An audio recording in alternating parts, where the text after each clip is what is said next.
Hi everybody, welcome to the Currajong Studio. This video will show you some of the processes I went through to make a produce cart. Here's the finished article. I was commissioned by one of the local produce farmers near where I live in the Blue Mountains to make this cart after she saw something similar online. The client wanted something with a rustic appearance which could be used on her pick-your-own fruit farm to display various goods for her customers.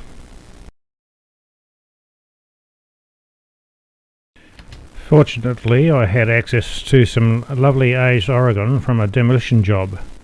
This saved me the cost of buying new timber, but the downside is that a considerable amount of time needs to be dedicated to removing nails before running it through the saw and planer.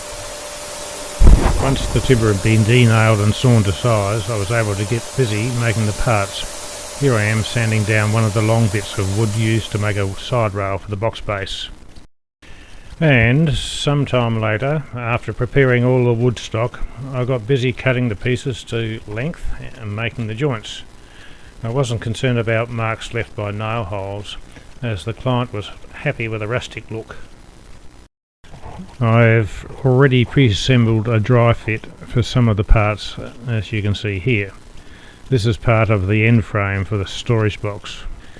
Okay, so having made all the bits, I then got ready for the glue up. Anyone who's made an object consisting of two or more parts glued together will understand the need to prepare and plan for this momentous occasion.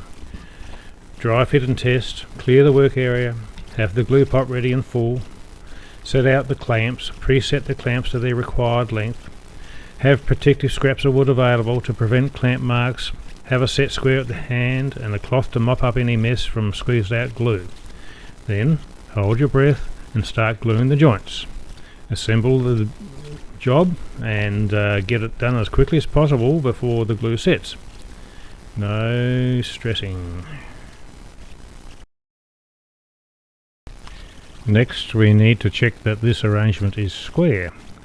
I used another clamp set across diagonally to pull it into square from where it was slightly out of shape.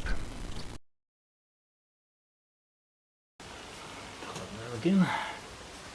Now, if we pull it in this direction, I wanted to make a special handle for the cart by turning it on my lathe.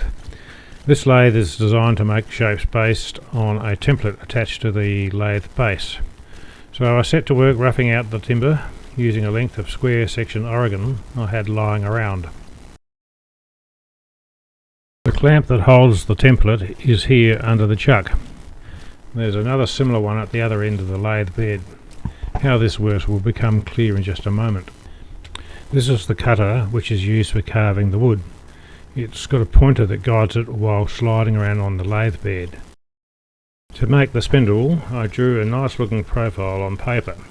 Then transfer this to a piece of plywood which I used for the actual template. And here I am just finishing off the template before it can be mounted in the lathe.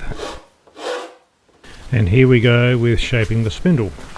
The cutter follows the profile of the template which has now been clamped in place on the lathe bed.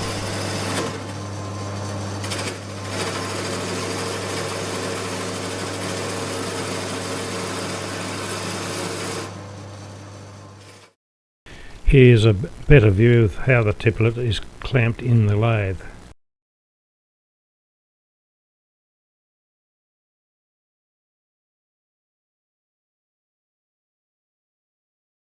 Okay, so we've finally got the shape we want, and now we can sand it.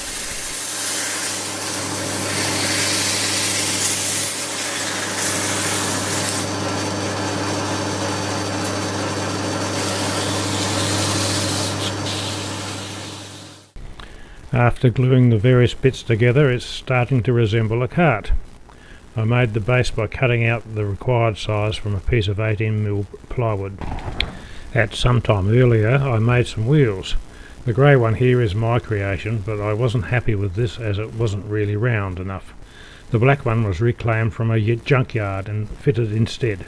More on this later. With the sides in place, it's starting to resemble the final product.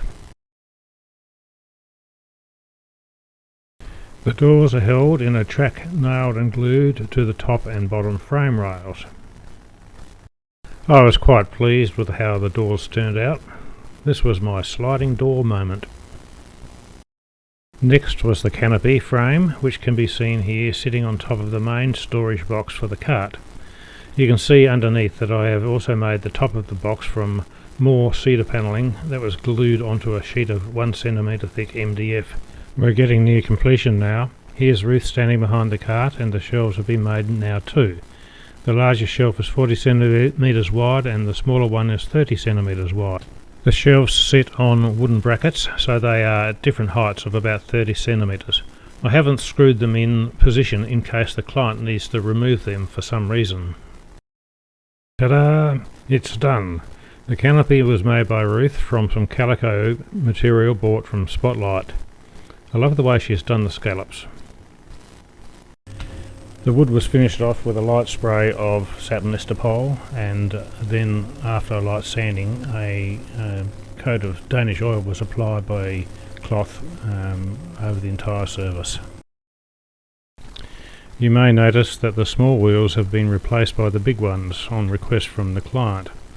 She preferred wonky big wheels rather than small, round and strong ones. Of course, the customer's always right.